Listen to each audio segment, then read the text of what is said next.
कहते हैं बुरा वक्त कभी बताकर नहीं आता, पर इसकी एक खासियत होती है कि ये गुजर ही जाता है। लेकिन क्या हो अगर हम इसी बुरे वक्त में ट्रैप होकर रह जाएं। मेरा नाम सैम है। मैं एक फास्ट फूड रेस्टोरेंट में जॉब किया करता था। मुझे अपनी जॉब बिल्कुल भी पसंद नहीं थी। मुझे सारी रात काउंटर के आगे खड़ा रहना पड़ता था। फिर एक दिन मुझे मेरे अंकल की कॉल आई।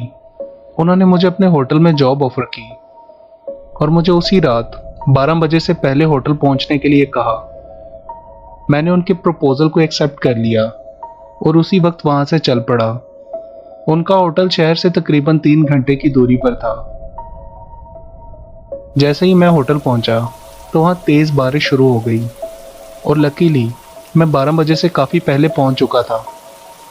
वो होटल बहुत बड़ा था। मैं पहुंचा तो अंकल वहां से जा चुके थे। उन्होंने मुझे बिल्कुल भी एक्सप्लेन नहीं किया था कि मेरी जॉब क्या है और मुझे क्या करना होगा, लेकिन उन्होंने मुझे फ़ोन पे बता दिया था कि उन्होंने मेरे लिए एक लेटर छोड़ा है और उस लेटर में इस होटल के कुछ बहुत ही इंपॉर्टेंट रूल्स लिखे हैं जिन्हें मुझे स्ट्रिक्टली फॉलो करना है।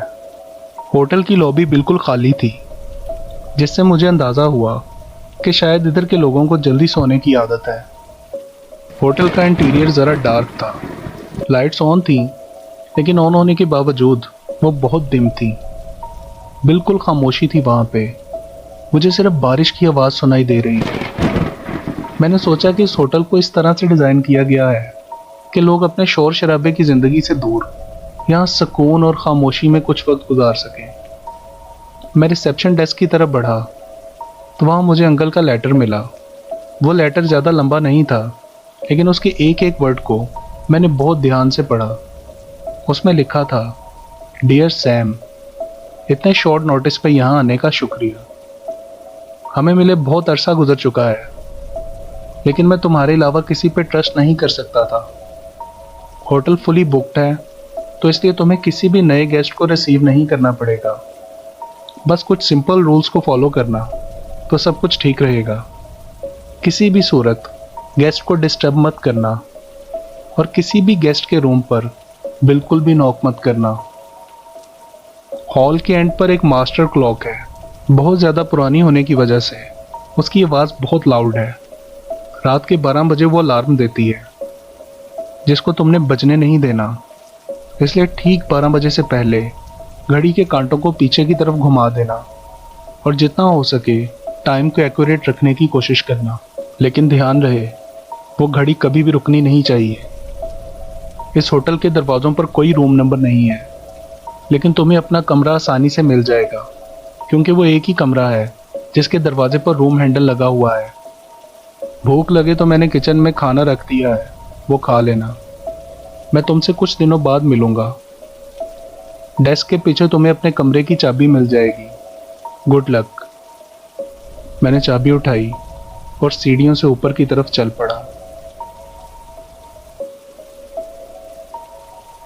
सीढ़ियों के सामने मुझे एक बड़ा हॉलवे नजर आया, जहां बहुत सारे रूम्स थे, लेकिन पहले कमरे पे ही मुझे डोर हैंडल नजर आ गया।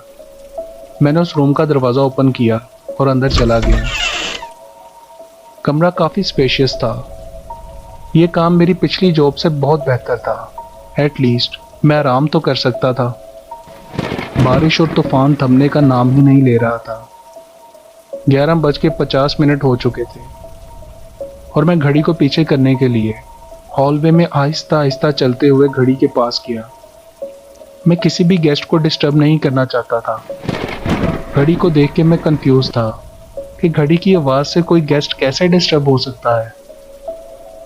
वहाँ किसी भी कमरे के दरवाजे के बाहर डोर हैंडल नहीं था और सभी दरवाजे सिर्फ अंदर से ही खोले जा सकते थे। वो मास्टर क्लॉक देखने में बहुत ज़्यादा हैवी और पुरानी लग रही थी।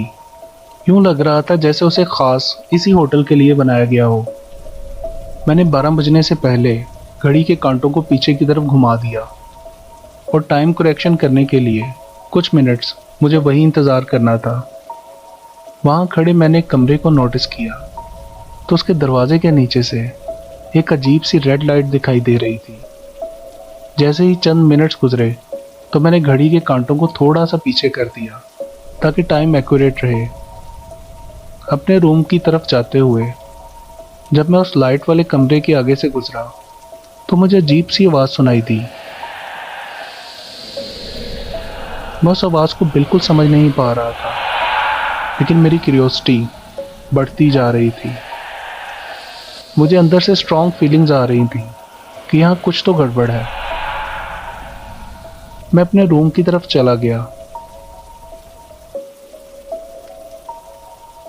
मैं अभी भी उस आवाज़ के बारे में सोच रहा था और इस होटल के बारे में अजीब अजीब से ख्याल मेरे जहन में घूम रहे थे। एनीहाउ, मैं अपने दिल को तसल्ली देकर सोने के लिए लेट गया और कुछ ही देर में मेरी आंख लग गई। नेक्स्ट नाइट भी वही तूफानी बारिश शुरू हो चुकी थी। मैंने सोचा शायद इस एरिया में ज़्यादा बारिशें होना यूजुअल सी बात होगी। सारा दिन भी बहुत ज़्यादा खामोशी रही थी। ना कोई नया गेस्ट आया और ना ही पुराने गेस्ट से मेरा कोई इंटरेक्शन हुआ। मेरे पास ज़्यादा कुछ करने के लिए भी नहीं था। 12 बजने में अभी 4 घंटे बाकी थे और मुझे कुछ थकावट सी फील हो रही थी। शायद इसलिए क्योंकि लास्ट नाइट मैं ठीक से सो नहीं पाया था। मैंने मोबाइल में अलार्म लगाया और कुछ देर के लिए सो गया। आधी रात को अचानक मेरी आंख खुली तो मैं हैरान रह गया। 12 बजने में सिर्फ 1 मिनट बाकी था। मोबाइल का अलार्म भी नहीं बजा था। मैं जल्दी से उस घड़ी की तरफ भागा।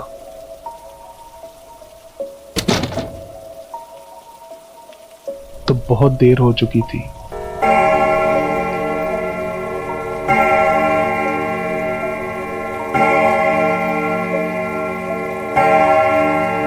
शायद बारिश के शोर की वजह से किसी भी गेस्ट ने घड़ी की आवाज़ को ना सुना हो, लेकिन कुछ भी हो, मैं अपने अंकल की इंस्ट्रक्शंस को फॉलो करने में फेल हो चुका था।